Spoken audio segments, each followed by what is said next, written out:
நீரியல் மற்றும் கடல் வளங்கள் அமைச்சின் சிரேஷ்ட அதிகாரிகள், துறைசார் நிபுணர்கள், புதிய மீன்பிடி சட்டத்தில் ஈடுபட்டுள்ள பல்வேறு தரப்பினரும் இதில் பங்கேற்றனர். 2 கட்டமைப்புகள் உள்ளன. ஒன்று சுற்றுச்சூழல் கட்டமைப்பு, மற்றொன்று மனித கட்டமைப்பு.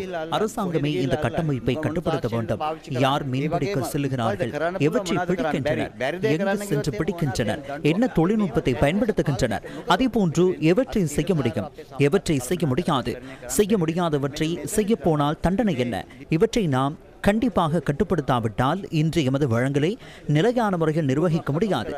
இந்த அடிப்படையிலேயே நாம் சட்டமூலத்தை தயாரித்து வருகின்றோம்.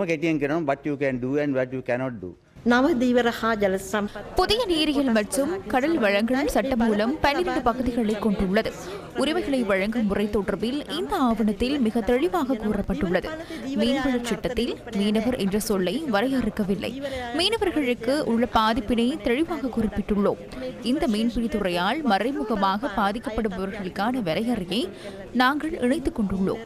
மீன்பிடி கப்பலின் சட்ட ரீதியான தன்மை மேலும் தெளிவுபடுத்தப்பட்டுள்ளது. படகுகளை 6 வகைகளாக வகைப்படுத்தி மீன்பிடி சமூகத்துக்காக தனித்துவமான விடயத்தை முன்னெடுத்துள்ளோம். மேலும் தவறு செய்பவர்களுக்கான அபராதம் இலங்கை கடல் பகுதியில் கிடைக்கும் வருமானத்தின் அடிப்படையில் தீர்மானிக்கப்படுகின்றது.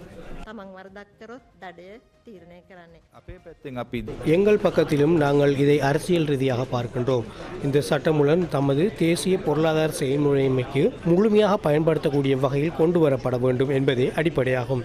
இந்த சட்டத்தினூடாக விதிகள், ஒழுங்குமுறைகளை உருவாக்குவதன் மூலம் மீனவ சமூகத்தை எவ்வாறு நிர்வகிப்பது என்பதை அறிந்து கொள்ள முடியும். சட்டவிரோத முறைகளை பயன்படுத்துகின்றனர். அதனாலேயே இந்த சட்டமூலம் மிகவும் முக்கியமானது. எங்கள் மீன்பிடி தொழிலை ஒழுங்குபடுத்த வேண்டிய தேவை உள்ளது.